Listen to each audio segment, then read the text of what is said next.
life lessons foretold. Stay golden, girls and boys, stay golden. Hey babes, it's me, Courtney, and you're tuned into Stay Golden, Golden Grades. Fun story from a regular life. I was recently at a new job. They Googled my name. One of my coworkers, she played a video. She's like, "Is this you?" It was not me, but it was Miss Mojo. Definitely not me, but thanks for trying. Today we're going to be grading 5 episodes. Sophia's Wedding, Part 1 and Part 2. Mrs. George Devereaux, The Operation, and Letter to Gorbachev. These are like 2.5 out of 5 cheesecakes for me. I wouldn't say these were the Emmy-worthy episodes. Click the subscribe button and then you can get this super diva in your notifications inbox every Tuesday at 10 a.m. All right, let's get grading. Number 135 on our list is Sophia's Wedding, Part 1. Sophia's blast from the past friend, Esther Weinstock, has died. Sophia is not thrilled about going back to Brooklyn to pay her respects and see her widow, Max Weinstock. There was a falling out, and Sophia cannot, will not, absolutely despises Max. Turns out that it was Sal who kind of decimated the business, and Max took the fall for it. Way to go, Max. Nice to see you again, Dorothy. You too, Mr. Weinstock. When did you get in?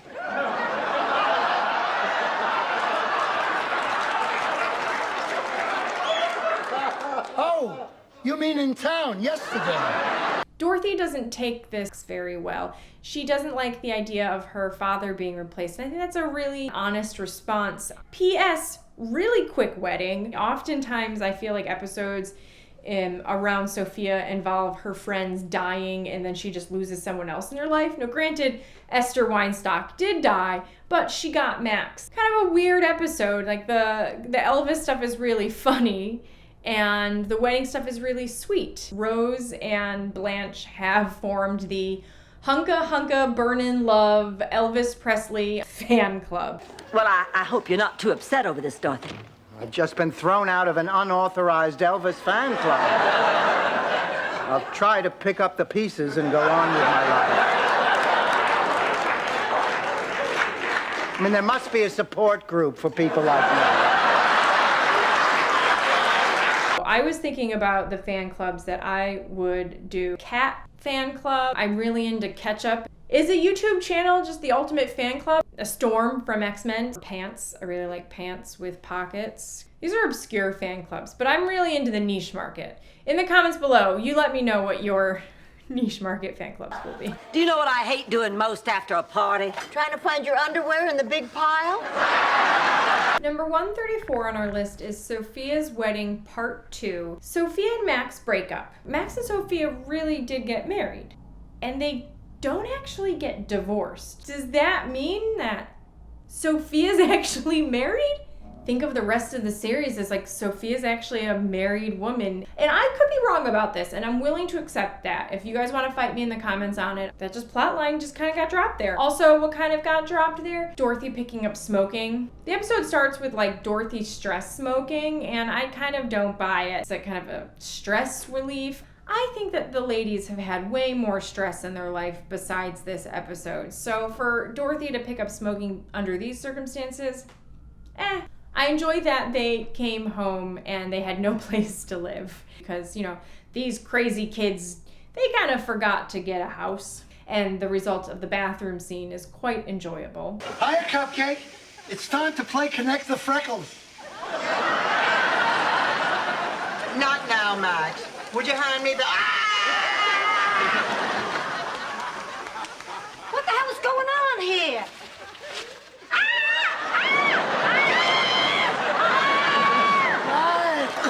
Quiet.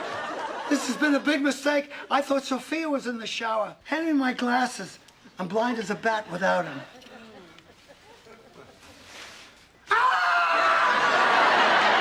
The holding on to the memories of their lives together back when they were still married to their spouses is sweet. Dorothy hitting Rose felt really mean. This episode would have benefited from maybe being like a 3 or 4 part kind of series. I like that they did a 2-parter here.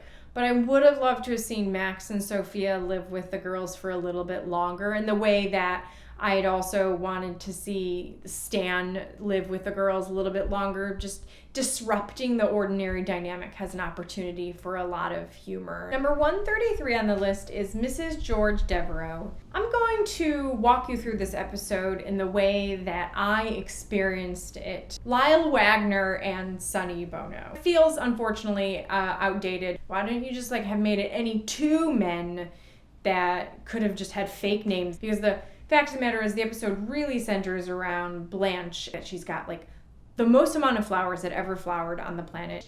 P.S. Is that the restaurant from Sick and Tired? George Devereaux, back from the dead. What? He never died? Are you kidding me? This is crazy. Huh? None of this makes sense to me. And then, I get actually angry as I watch this episode, right? George Devereaux, you have no reason to be upset with her. Blanche, you didn't hear me out. I've heard all I have to hear. Now, I know this is rough for you, but it's been rough for me, too. Now, you're gonna listen. You've been gone 9 years and you're like, oh God, it was so hard for me, Blanche. Why aren't you listening to me? She deserves the sympathy. Don't, not today, sir, not today. Rose gives that really heartwarming speech. For 9 years you've been missing, George. Well, he's here, and I'm jealous of you. Tell him you love him. Tell him you hate him. I don't care, but just see him before he leaves. Do it for yourself. Do it for all of us who wish we had the chance. And then it turns out that it's a dream. I end up not being as angry with the episode when it's revealed that it's a dream. It does excuse away the absurdity that George was on the run for the last 9 years and faked his death, and I don't get to be angry at him anymore, and demonstrates that despite Blanche Devereaux's sexual appetite and unquenchable thigh thirst, she loves George. I kind of end up liking the episode a little. Number 132 on our list is The Operation. Are these not the world's saddest bananas? The Star Trek fan in me, very excited to see the Doctor. Sometimes I wonder if the episode is a vehicle just to watch Rue McClanahan and Betty White dance. We get it throughout various parts of the episodes, and it's a fun thing. I'm not necessarily sure I buy it as the characters are dancers, but the community theater aspect is a very big portion, so I'm gonna file it away under local performances. Overall, the storyline itself, not the most exciting. I mean, Dorothy hurt herself. She has to go to the hospital and she needs to have surgery and she escapes. I'm very amused by her just showing up at the back step of Blanche's bedroom. The idea that Blanche has a problem performing, I don't necessarily buy it. It's a season 1 episode, and as far as stakes go, they're pretty low. It's just a light, kind of fluffy episode that I think its highlights are, as I said, in the dancing. Number 131 on our list is Letter to Gorbachev. This is, I think, known best for Sophia's famous song. Thanks for the Medicare. For Blue Cross and Blue Shield. For a hip that finally healed. Remember, on prescriptions, generic is a steal. We thank you so much. Side note, Rose is a Sunshine Cadet leader. Do you need to have a kid to actually be a Sunshine Cadet leader? Is it a little weird to not have a kid in the group, but you're just a volunteer there? I mean, I know that she likes to do things. She's a candy striper. She's worked at the Grief Counseling Center. I'm just saying, did nobody question that? I like Sophia's hand puppet, also known as Sophia.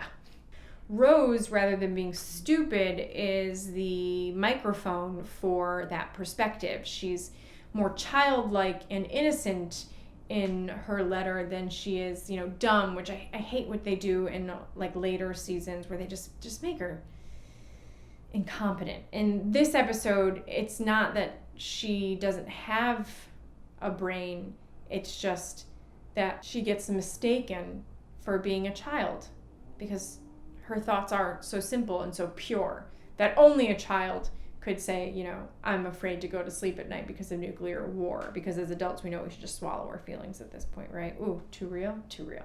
You've made it to the end of Golden Grades. Don't forget in the comments below, I want to know, if you could start a fan club, what would your fan club be? Do you have any like crazy reoccurring dreams you want to share with us?